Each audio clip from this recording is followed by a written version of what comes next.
은혜는 구원받는 것과의 관계되는 일이고 명령은 주님의 말씀에 순종과 관계되는 일입니다.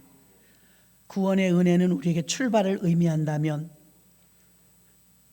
명령에 대한 목표는 순종은 우리에게 목표를 말해주고 있습니다. 그리스도인들이 구원의 은혜를 확신하고 주의 명령을 성취하기 위해서 사는 것은 너무나 당연한 것입니다. 예수님은 모든 사람들에게 구원의 은혜 주시기를 원하여 하나님 아버지의 뜻에 따라 그 명령에 순종하셨습니다. 예수님의 순종은 우리에게 생명을 가져왔고 또 예수님의 그 순종으로 말미암아서 온 인류가 구원을 얻게 된 줄 믿습니다. 예수님은 오늘 마태복음 마지막 장에서 명령을 하고 계십니다. 이 명령은 우리가 지켜야 될 일이며 또 이 일로 인하여서 그 명령이 널리 퍼지면 더 많은 영혼을 구원하게 될 줄 믿습니다. 예수님은 제자들에게 오늘 너는 모든 족속으로 가서 제자를 삼아 그랬습니다. 제자는 따르는 자, 본받는 자, 배우는 자. 따른다는 말은 행함을 말합니다. 많은 사람들은 제자란 말을 제자 훈련 받은 사람, 어떤 지식을 더 습득한 사람, 어느 코스를 과정을 이수한 사람이라고 생각하기가 쉽습니다. 제자는 따르는 사람입니다. 그래서 예수님도 너희도 나를 따라오려거든 그랬어요. 따라가야 제자인데 예수님의 제자들도 그 십자가의 길을 따라가지 못했었습니다. 교회 안에는 주의 뜻을 따라가는 사람이 있고 거부하는 사람들이 있습니다. 이 세상을 살아나가려면 지혜가 필요한데 이 지혜에는 분별력이 따릅니다. 지금 순종해야 될 코스인지 불순종해야 될 코스인지를 알아야 되는데 우리는 지혜가 없으면 분별이 없기 때문에 이 사람의 감정이 먼저 앞서서 기분대로 일을 합니다. 우리가 지혜를 얻을 때 생각해 보십시오. 철없는 나이 어린 사람들을 보면 지혜가 부족해요. 힘은 있는데.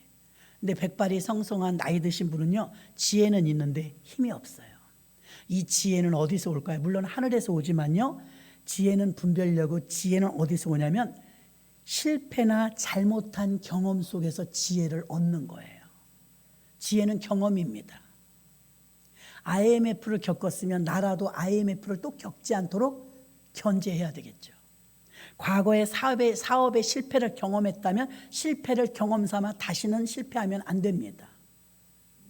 과거에 어떤 내가 과오를 저지른 게 있다면 이번에 그 사건을 통해서 얻어지는 게 있어야 돼요. 야곱은 자기가 비록 사기치면서 형을 속였지만 외삼촌 라반을 통해서 10번을 속임을 당하니까 너무 아파요. 다시는 재범하지 않습니다. 누구에게 또 사기치지 않습니다. 그는 아픔을 통해서 자기가 당해보니까 습득하게 된 건 지혜였습니다. 그래서 지혜는 언제 얻느냐? 실패를 통해서, 아픔을 통해서 지혜가 하나하나 얻어지기 때문에 인생을 이만큼 살아본 사람이 조금 사는 사람보다 지혜로운 거예요. 예수님은 제자들에게 구체적으로 어떤 사역을 시키셨는지 첫 번째는요, 의인보다 죄인을 위한 사역을 시키셨습니다. 지난주에도 말씀을 드렸죠. 여전히 복음은 부자에게보다 가난한 사람에게 더 열려 있더라고. 아파트에 전도를 하러 가보면 고급 아파트는 관문을 뚫고 들어가기가 힘들어요. 근데 임대 아파트는 그냥 들어갈 수 있어요. 복음을 전하는데 이 전도지가 하나 들어가는데도 아직도 가난한 지역이 쉬워요. 이 동네는 빌라촌도 있으면 단독주택들도 있습니다. 단독주택 이 동네를 가려면요, 집집마다 개를 길러갖고요, 얼마나 지저대는지 밤에는 못 돼요. 전 시간이 밤에 나니까 밤에 전도를 갔다 개판이었습니다. 얼마나 지저대는지 인기척 만나도 지저대요. 낮에는 가면요, 다 묶여있긴 해도요, 낯서는 사람이 막 지저댑니다. 부자 동네라 이제 개가 다 있어요. 그리고 이제 요 옆에 가면 남동고등학교 가다 보면은 오른쪽으로 원룸촌이 있습니다. 아무도 제약하지 않는데 그 안에는 못 들어가요. 우체통까지는 얼마든지 갈 수 있어요. 거기도 많은 세대수가 살고 있습니다. 그 전도하면서 느낀 건 무엇이냐면 아직도 복음은 가난하고 소외된 자들에게 더 열려 있다는 사실입니다. 예수님도 복음을 증거할 때 부유한 자들을 겨냥한 것이 아닙니다. 예수님은 물론 시골보다는 도시를 겨냥했습니다. 마을 다니면서 복음을 증거하셨습니다. 우리가 예수님처럼 전도해야 될 줄로 믿습니다. 예수님은 가난하고 소외되고 어렵고 힘들고 죄 많은 자, 뭐라고 말씀하셨습니까? 병든 자에게야 의원이 쓸데있다. 문제 있고 어려움을 당한 자가 예수 믿게 하는 구원의 통로가 되는 줄 믿습니다. 그럼 예수님처럼 여러분도 내가 보기에 만만하고 쉽고 아는 사람이고 그래서가 아니라 형편을 들어보니 어렵고 저 사람도 죄의식을 가지고 있는 사람이고 죄인이라는 인지를 해야 되는데 모르고 있다. 그러면 죄인이 우리의 타겟인 줄로 믿습니다. 이 세상에 죄 없는 사람이 어디가 있어요? 다 죄인이죠. 예수님은 죄에 있는 자가 예수님이 복음을 바리새인 율법사들에게는 복음 증거하지 않았어요. 그러나 그 세리가 어떻게 말합니까? 나는 죄인이로소이다. 가슴을 칩니다. 이방인들도 마찬가지입니다. 모든 족속, 모든 민족이 누구냐면 죄인을 말하는 것입니다. 누구에게 복음을 증거하래요? 모든 민족, 모든 족속, 죄인들에게 복음을 증거하라고 말한 줄로 믿습니다. 그러면 그 죄인이란 증거가 로마서 3장 23절에 모든 사람이 죄를 범하였으며 하나님의 영광에 이르지 못하더니, 모든 사람이 죄인이래요.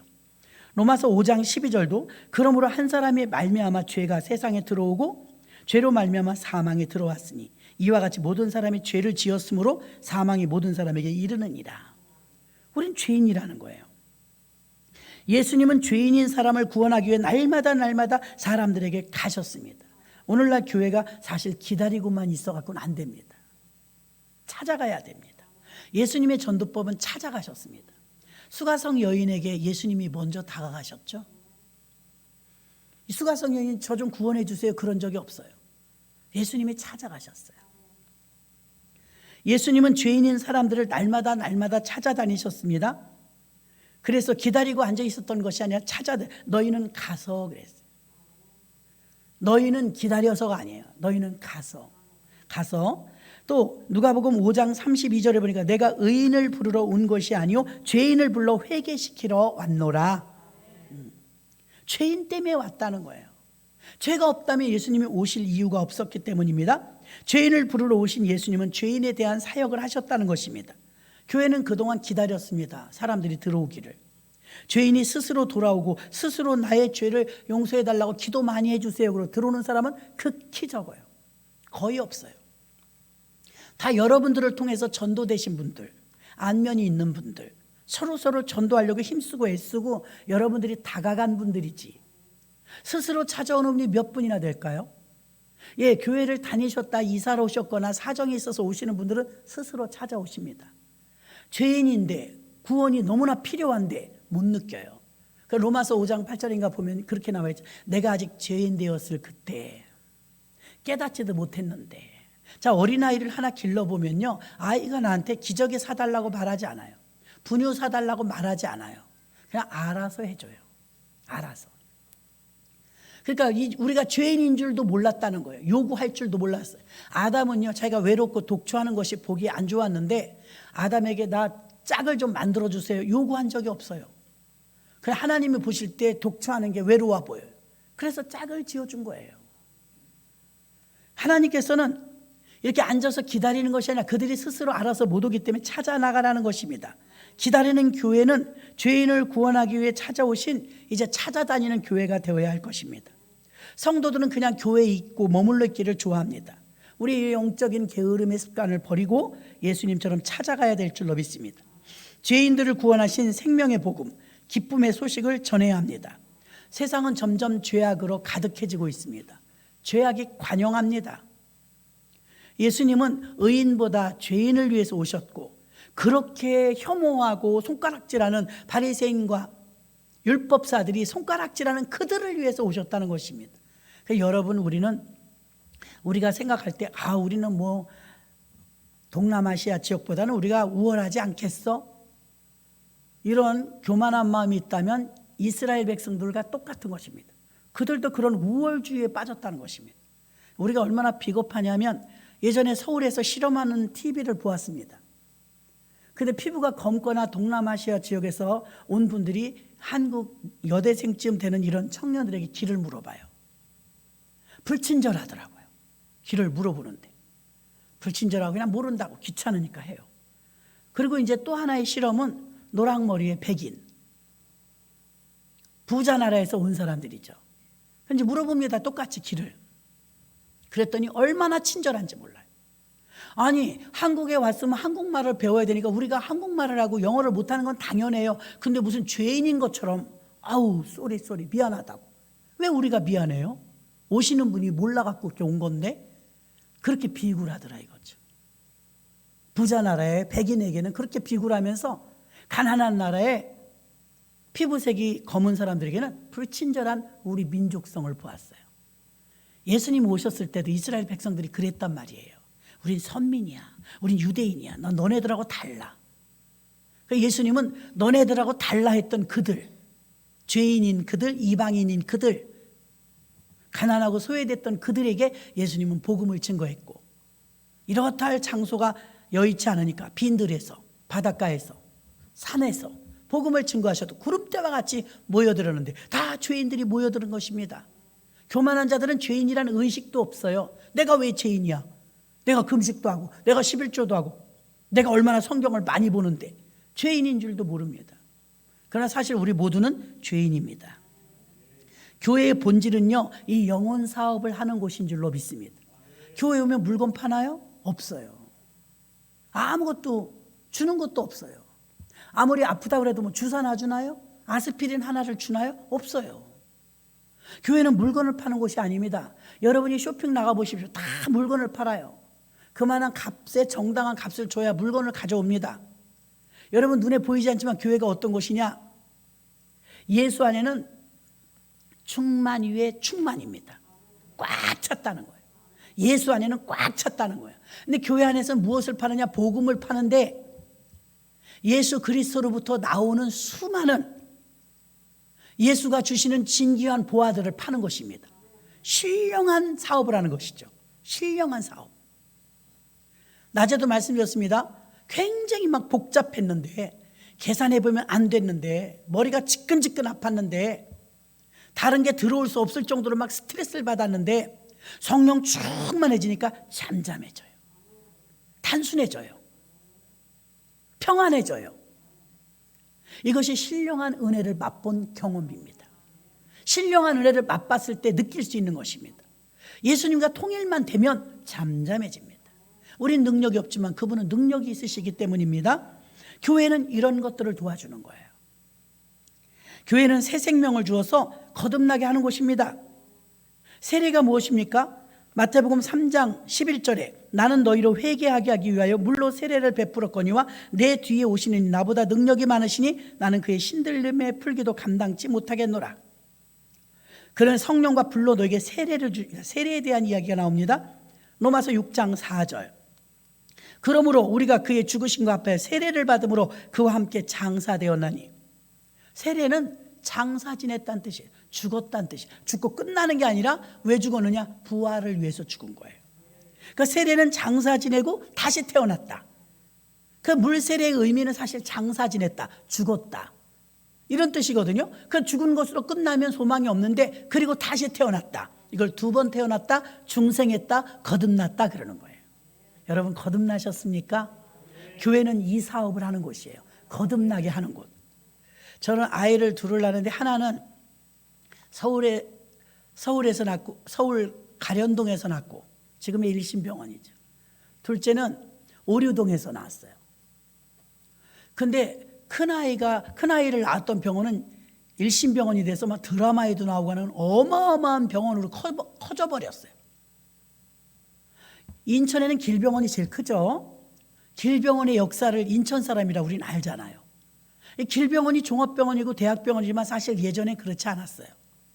우리 사촌 아기 낳았을 때 이길려 산부인과에서 나서 제가 갔는데 복도가 삐걱삐걱 해갖고요, 막 협소해갖고 그냥 개인 병원 산부인과였어요. 아시죠? 모르시나 봐. 이길려 산부인과였어요. 지금의 저렇게 엄청난 대학병원, 종합병원이 되어버렸죠. 근데 저희가 첫 아이를 낳았던 병원도 그렇게 커진 거예요. 일산에서. 서울이 가련동에 있었는데. 그런데 둘째 아이를 낳은 병원은 없어졌어. 지나가다 보니까 우리 동에 그 병원이 없어지고 아파트가 들어서서 재개발됐나 봐요. 딴 데로 갔는지는 모르겠어요. 세월이 흐르니까 변해요. 근데 여러분 아이를 낳을 때 생각해 봐요. 저는 이제 성도님들이 목회자가 가장 아플 때 예수님하고 똑같아 배신당할 때예요. 배신당할 때가 제일 아프죠. 이사를 했거나 어떤 사정이 있거나 교회가 고통스러운 그런 문제가 있을 때는 떠날 수밖에 없어. 살아야 되니까. 그런데 그렇지 않음에도 불구하고 그럴 결격 사유가 없음에도 불구하고 떠날 때는 목회자는 아프죠. 그래서 예수님은 동시에 12명의 제자에게 다 배신, 한 명 빼고 11명의 제자에게 배신을 당했거든요. 근데 여러분 중내 산행 한 사람에게만 배신을 당해도요 사람이 뭐 살고 싶지가 않아요. 그 동시에 11명에게 배신을 당했을 때 얼마나 아팠겠어요. 근데 이것은 그대로 DNA를 통해서 내려오는 것처럼 목사님들을 누굴 붙들고 물어봐요. 제일 힘들고 아팠을 때가 언제냐면 배신당했을 때예요. 똑같아요. 본인들은 배신 한 줄도 모르는 사람도 있을 거예요. 다 본인들 몫이죠. 감당해야 될 몫도 있어요. 예수님도 보십시오. 다 떠났어요. 그런데 이렇게 어떤 생각이 그때 들었냐면 아프고 힘들 때 한 창립 3주년 때 한 번 정도 굉장히 힘들었어요. 그랬는데 성령께서 깨달음을 주셔요. 물론 예수님이 배신당한 건 다 알고 있었죠. 너는 첫째 아이는 어디서 낳았고 둘째 아이는 어디서 낳지 않느냐. 하나는 병원이 그대로 있고 하나는 병원이 없어졌는데 너는 병원의 산부인과 그 의사 기억하냐? 기억 못해. 간호사 기억하냐? 기억 못해. 너도 그러는구만. 주의 종들은 그 역할이다. 조산원, 간호사, 그들이 아이 낳도록 도와주는 자, 의사, 간호사. 옛날엔 조산원에서도 많이 낳았어요. 산실에 들어가면 혼자 아기 못 낳아요. 사극에 봐요. 옆에 도와주는 어머니들이 막 손잡고 있을 때 도와주죠. 근데 여러분 자녀를 낳았을 때 나는 간호사들, 의사 이름도 기억이 안 나요. 이 세상에서 생명을 다루는 곳은 세 군데입니다. 안전제일 공사장, 병원 녹십자 적십자, 그리고 교회 십자가예요. 공통점이 십자가예요. 십자가가 있는 곳은 생명을 다루어요. 십자가 무당도요. 여러분 저는 굿을 그냥 대책 없이 구경을 한 적은 어릴 때 있었어요. 여러분도 굿을 하신 분도 있을 것이고 굿을 구경하신 분도 있을 거예요. 영험하다는 무당은요 마지막에 십자가를 그려요. 모르시나요? 굿이 다 푸닥거리가 끝나면요 날카로운 칼을 가지고요 땅바닥에다 십자가를 긋고 칼을 거기 꼽아요. 그래야 굿이 끝나요. 결국은 뭐예요? 결국 자기들도 십자가의 도움을 얻는 거예요. 그걸 모르셨나요? 드라큘라 영화 봐요? 아무것도 안 무서워하는데 십자가만 무서워해. 십자가가 그만큼 능력입니다. 능력. 그러니까 우리는 바울도 그랬어요. 바울도 베드로도 공통점이 뭐냐면 병든 자를 막 고쳐주니까 고맙다고 사례한다고 신이라고 막 스스요 제우스요 막 그럽니다. 그때 바울하고 베드로가 훌륭한 것은요 아닙니다. 나도 당신과 똑같은 성정이 같은 사람입니다. 얼른 사람의 자리로 내려오죠. 신을 만들려고 하는 추종하려고 하는 그들에게 나는 사람입니다. 다비다가 살아나도 나는 사람입니다. 나한테 고맙다고 절하지 마십시오. 막 절하려고 해요. 너무 기쁘니까 너무 감사하니까 하나님은 안 보이고 보이는 주의 종에게 막 경배하는 거예요. 그때 우쭐한 마음이 생기기가 쉽습니다. 조산원의 산파 또 조산원의 도우미들 저도 기억이 안 나요. 의사 선생님이 이름이 뭐였는지도 몰라요. 어느 병원이었다는 것만 기억하는 거예요. 어쩌면 그 많은 성도님들은 돌고 돌고 이사가고 뭐 어릴 때부터 수십 년 교회를 다녀도 목사님들 이름 모르는 사람도 있어요. 주일학교 때 저는 여름 성경학교 다니면서 은혜 많이 받았는데 저를 가르쳐줬던 그렇게 사랑을 베풀어 주셨던 선생님들 이름도 잊어버렸어요. 이름도 기억이 안 나요. 저 주례해 주신 목사님은 기억하죠. 기억이 안 나요. 그거 기억해줘서 뭐 할 거예요? 우리들도 병원에 의사 선생님 기억 못하고 간호사한테 뭐 그때 당시는 주스라도 하나 사다 줬겠죠. 빵이라도 하나 사다 줬겠죠. 두고두고 되씹으면서 고마워하나요? 아니요, 끝난 거예요. 아기 낳고 나서 끝난 거예요. 기억도 안 하고 지금 수십 년이 됐는데 찾아가지도 않았어요. 그걸 깨닫게 해주시더라고요. 아무것도 아니다. 그때 살렸으면 됐다. 그때 거듭나게 했으면 됐다. 내가 기억한다. 그러면 되는 거예요. 아멘? 그러면 되는 거예요. 교회의 본질은 이 사역을 하는 거예요. 중생의 사역. 2번 태어나는 거죠. 많이 배운 사람이 물어봤어요. 어머니 모태에 또 들어갑니까? 어떻게 2번 태어납니까? 아주 무식한 소리를 했어요. 2번 태어난다니까 어머니 뱃속에 들어가는 소리가 아니잖아요. 첫 번째 태어날 때는 어머니를 통해 태어났지만 2번째 태어날 땐 예수로 태어나는 거예요. 예수 믿는 자로 태어나는 거예요. 내 죄를 장사 지내고 생명의 부활로 나오면 거듭난 것입니다. 다시 묻습니다. 여러분 세례 받으셨습니다. 여러분 거듭나셨습니까? 아멘. 변함이 없어요. 바람을 피운 여자에게 당신 어젯밤에 바람 피웠지? 그러니까 기억이 안 나. 피웠나? 안 피웠나? 그 이상한 사람입니다. 바람 핀 거 그냥 기억해요. 긴가민가가 없어요. 구원의 확신도 여러분이 그러셔야 돼요. 나 지난주에 교회 안 와갖고 당신 지금 천국 갈 수 있습니까? 그러면 나 지난주에 교회를 못 가갖고 나 죄를 지어갖고 이러시면 안 돼요. 왜? 그건 변함이 없어요. 자녀이면 한변 자녀이면 속을 썩여도 자녀입니다.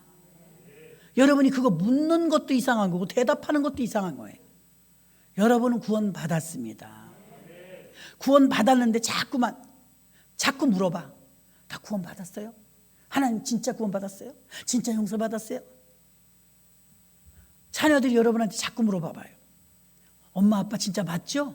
진짜 맞아요? 그런 아이들 봤어요? 어릴 때는 물어볼지 모르지만 나이가 들면 안 물어봐요. 당연하니까. 믿습니까? 당연하니까. 어저께 지난달에 좀 죄 지었다고 내 구원이 없어지는 거 아닙니다. 여러분이 한번 진심으로 받아들이고 구원을 이루었다면 여러분의 구원은 여러분의 것이에요. 완전하게 타락하지 않은 다음에야 여러분의 구원은 변함이 없습니다.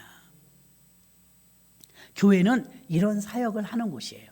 신령한 영혼을 구원하는 곳이지 이곳에서 음식물을 팔거나 보석을 팔거나 교회 온다고 뭐 그런 거 주지 않습니다. 근데 교회 그런데도 왜 옵니까? 늘 말씀드려 가치 있는 것에 사람은 움직인다고. 여러분 텔레비전 보고 쉬는 것보다 집에서 맛있는 거 시켜 먹고 노는 것보다 왜 이 시간에 여기 와 계십니까? 그런 것보다 예배 드리는 게 더 가치 있다고 여기니까 여기 계신 거예요. 환경에 매임을 받지 않았는데 올 수 있는데 안 오신 분들은 노는 게 더 가치 있다고 여기니까 거기 있는 거예요. 믿음이 없는 거죠. 그래서 첫 번째는 죄인을 위하여 오셨고 두 번째는 나를 위해서 오신 게 아니라 다른 사람을 위해서 이기적이 아니라 이타적인 사명을 위해서 오신 줄로 믿습니다. 예수님은 이렇게 남을 위해서 오셨어요. 나를 위해 오신 게 아니라 남을 위해 오셨어요. 우리가 취직을 하거나 결혼을 하거나 집을 사거나 다 나를 위해서예요.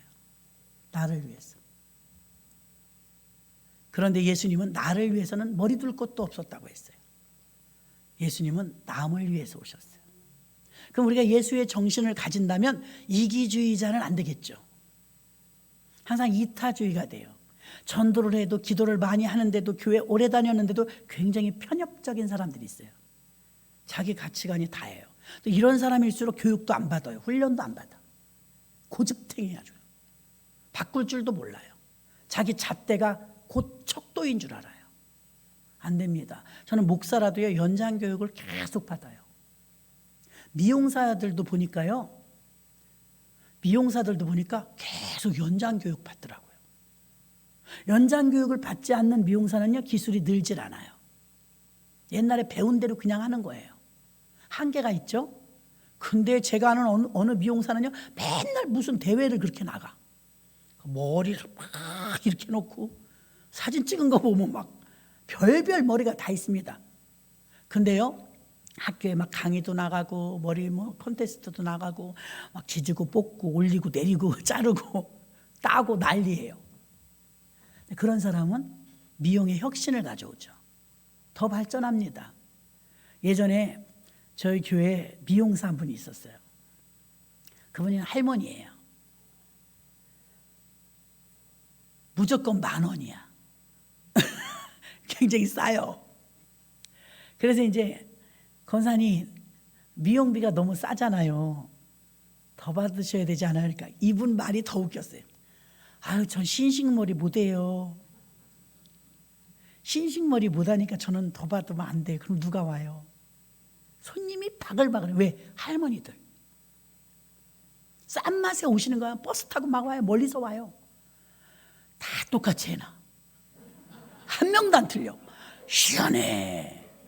다 똑같아. 거기서 나오면. 알려드려요? 지금 못 하실 거예요. 연세 많아서. 만수동이에요. 일률적이야. 그래서 교회 앉아보면 그 사람 머리는 다 알아봐. 어쩜 이렇게 똑같아요. 그 제가 그래서 너무 싸지 않아요? 조그만 미용실이에요. 싸니까 그래도 좀 더 받으셔야지. 시세는 좀 맞추셔. 안 돼요, 안 돼요. 자기가 그래, 자기 입으로. 나 신식머리 못해요. 그럼 언제 배운? 50년 전에. 그 50년 전에 디자인을 여태도 쓰니까 다 똑같지. 그러니까 젊은이들은 안 와요. 여러분 우리 교회를 다녀도요, 간증거리가 어제도 있고 그제도 있고 한 달 전에도 있어야 돼요. 근데 과거를 자랑한 사람이 많죠. 30년 전 거, 40년 전 거. 울고 먹어. 그것밖에 없어. 예수를 믿는다는 것은요, 늘 새로워야 됩니다. 늘 간증이 넘쳐야 됩니다. 이번에도 역사가 있었고 앞으로도 있을 것이고. 아멘. 교회의 목적이 이렇게 거듭나게 하는 데 있습니다. 의인보다 죄인을 위하여 오셨고 거듭나게 하기 위해 오셨고, 마지막 세 번째는 하나님 뜻을 이루기 위해 오셨습니다. 예수님은 독단적으로 뭘 하시지 않아요. 우리 교회 교육자님들은 제가 잘못 가르친 것도 있지만요, 보고들을 안 해. 참 알아서 잘해. 큰 문제를 일으키는 것도 없지만 특별히 잘하는 것도 없어. 왜 그러느냐? 보고 체계가 잘 안 돼요. 나만 보고해. 우리는 꼭 역삼각형에 제가 보고합니다. 답답할 것 같아. 궁금할 것 같아. 그 왜 궁금하게 만들어요? 왜 답답하게? 내가 다 알려줘. 왜? 공유해야 되니까. 목사님 지금 어디 있는지, 뭐 하시는지 공유하는 거예요. 우리 교회는 공유해야 됩니다. 공유. 조용해, 조용해. 목사님한테 말하면 안 돼. 그 사람이 이상한 사람이에요. 목사님한테 말하지 마. 이상한 사람입니다. 다른 사람은 몰라도 목사님이 하셔야죠. 목사님이 알면 기도해 주죠. 아멘. 자, 이렇게 하나님 뜻은요, 하나님 뜻을 이루기 위해서 예수님은 독단적으로 행한 적이 한 번도 없어요. 그분이 시키신 일만 했어요. 이 질서의 하나님이죠. 자, 교회를 다니면서 매너리즘에 빠질 때가 많습니다. 지쳐요. 어떤 분을 보면 참 그렇게 많은 일을 한다고 생각 안 하는데, 자, 목사님들은 여기서 1시간을 설교하고 찬송인도 하고 기도해도요, 물 한 잔 안 줄 때가 많아요. 그래도 우리 찬양단들 너무 애쓴다고요, 떡볶이라도 해줘요. 진짜입니다. 귤이라도 하나 사줘요. 교회에서도 그러고 개인이 사줄 때도 있고요. 그럼 교육자들은요, 맨날 혼자 막 2시간을 여기서 하고 나가도요, 물 한 잔 안 줍니다. 그런데 우리가 눈치가 보여요. 찬양들이. 아우, 간식이 소홀하면 막 미안해. 주여. 목사님들은요, 전도사님들은요, 2시간을 생으로 혼자 다 해도요, 물 한 잔도 안 준다니까요. 자기들이 갖고 오도만이지, 안 주니까. 물도 안 줘, 물도. 진짜입니다. 그래도 그러려니 해요. 어떻게 다 챙기겠는가? 그러려니 해요. 그럼 이제 여러분들 중에서 이제 은혜 받을 때 어떤 분들은 사역을 몇 개를 맡기든 막 톡톡 챙깁니다. 기쁘고 감사함과 은혜가 넘쳐. 똑같은 교회에서 똑같은 목사님의 설교를 듣는 어떤 분은 쭉 쳐져가지고 쳐다보는데 부담돼. 왜? 너무너무 힘들어하는 거야. 막 지쳐가지고. 그러면 그만큼 일을 많이 했느냐? 아니요. 찬양단들은 찬양이라도 하죠. 힘듭니다. 여기 서서 하는 거 여러분. 우리 아가씨들은 날씬해 갖고요. 우리 통성기도 할 때 쉬더라고 앉아서. 저는 덩치가 있으니까 딱 배를 여기다 대. 이렇게. 힘들어요. 1시간 이상 서 있으려면. 딱 배를 대요. 자기네들은 배 댈 데도 없잖아요. 그냥 몸은 가냘프죠. 2시간을 달려봐야 찬양 토요일 날 같은 때. 그 보니까 후들후들한가 봐 다리가. 이쁘죠.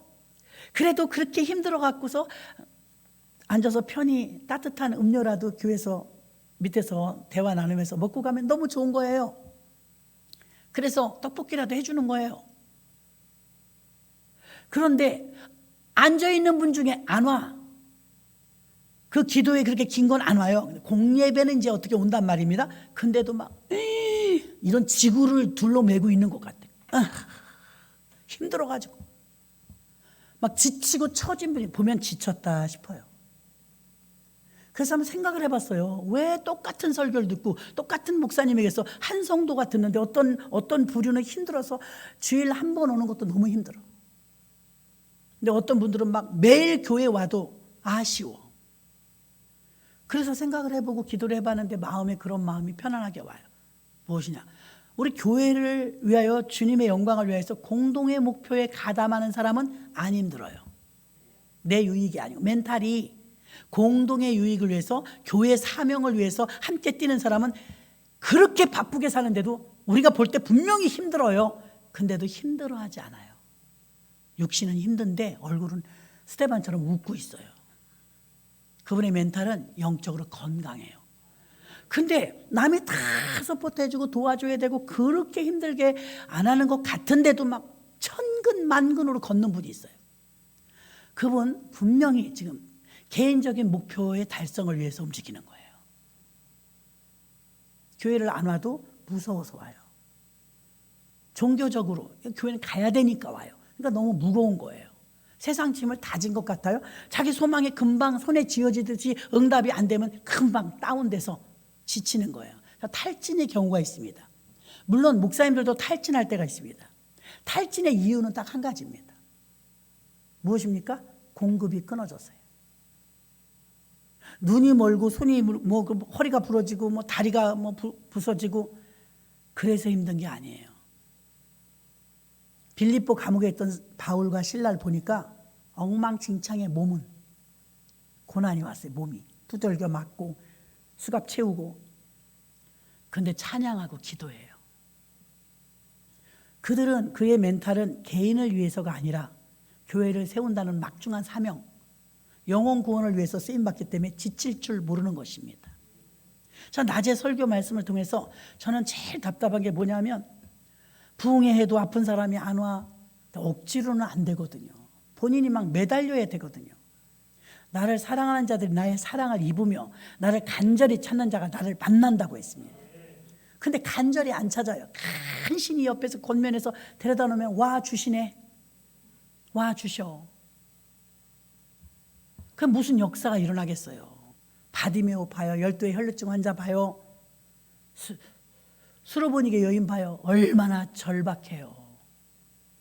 여러분 지나간 날 응답받을 때 봐. 절박했을 때 응답받아요. 절박과 응답은 이꼬로. 절박성이 없어요. 하나님 뜻은 얼마나 절박하냐면 한 영혼이라도 지옥 가는 걸 건지고 싶은 거예요. 예수님은 오케이. 하나님 아버지의 뜻을 알았어요.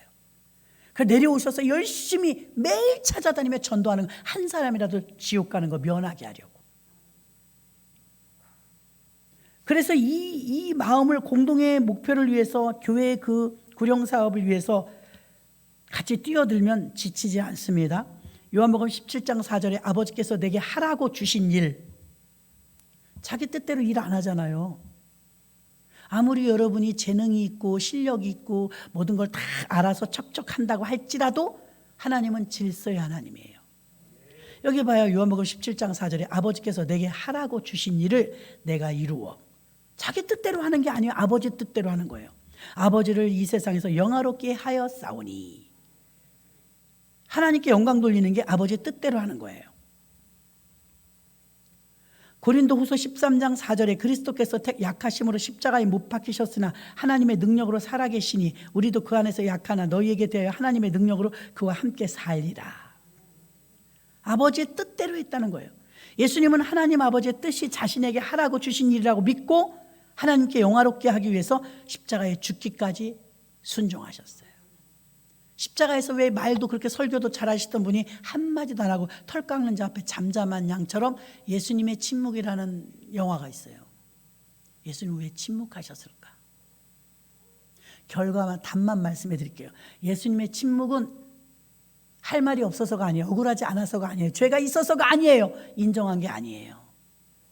예수님의 침묵은 하나님 아버지께 대한 순종이에요. 죽으러 온 거니까 마땅히 갈 길을 갈 뿐이에요. 근데 우리는 참 말이 많죠. 이유도 많고. 사도행전 11장 21절에 주의 손이 그들과 함께 하심에 수다한 사람들이 믿고 주께 돌아오더라. 주의 손이 함께 하니까 많은 사람이 주께 왔대요.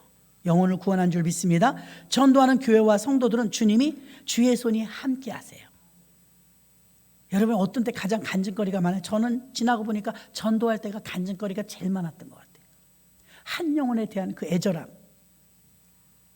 오죽하면 막 가슴을 뜯어내면서 옛날에는 집사들은요. 여기가 아파서 못 살겠으니까 하나님 내 가슴 좀 딱딱하게 해주세요. 왜 남의 아픔이 다 나한테 와? 괴롭습니다 아주. 저 사람도 딱하고 저 사람도 딱하고 저 사람도 딱해요. 그럼 그 사람들을 놓고 기도하면 여기가 왜 이렇게 아파? 가슴이 너무 아파갖고 왜 막 어떻게 할 줄을 모르겠어요. 그런 기도를 다 했다니까. 여기 좀 무디게 해달라고. 개척하고는 회개했어요. 하나님 다시 주세요. 아픈 게 나아요. 양심에 화인을 맞으면 하나도 안 아파요. 굳은 살에 뭐 아픈 거 봤어요? 안 아프죠. 전도하는 교회와 성도들은 주님이 항상 함께 하시는데 언제 함께 하시느냐? 전도할 때 주의 손이 그들과 함께 하심으로. 교회를 부흥시키는 것은 물론 성도들을 축복해 주시고 공동의 목표만 응답해 주실 뿐만 아니라 여러분의 개인적인 문제도 응답해 주십니다. 전도란 예수님이 하신 일을 그대로 본받고 하는 일입니다. 당연히 해야 될 일이에요.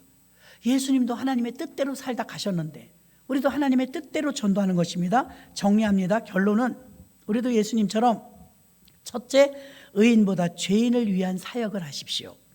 두 번째, 나 자신보다 다른 사람 일부터 먼저 해 주십시오. 세 번째, 내 뜻보다 하나님 뜻을 먼저 하십시오. 이 우선순위가 바뀌면 자꾸 꼬이는 거예요. 나를 챙기려고 하면 할수록 점점 비참해질 뿐입니다. 하나님의 뜻인 공동의 목표를 위해서 일하는 멘탈이 있을 때 개인 자신의 목표를 위한 일하는 사람보다 훨씬 능률적이고 활동적이고 기쁨과 감사로 주의 일을 할 수 있게 되는 줄 믿습니다. 기도하겠습니다. 살아계신 하나님 감사합니다.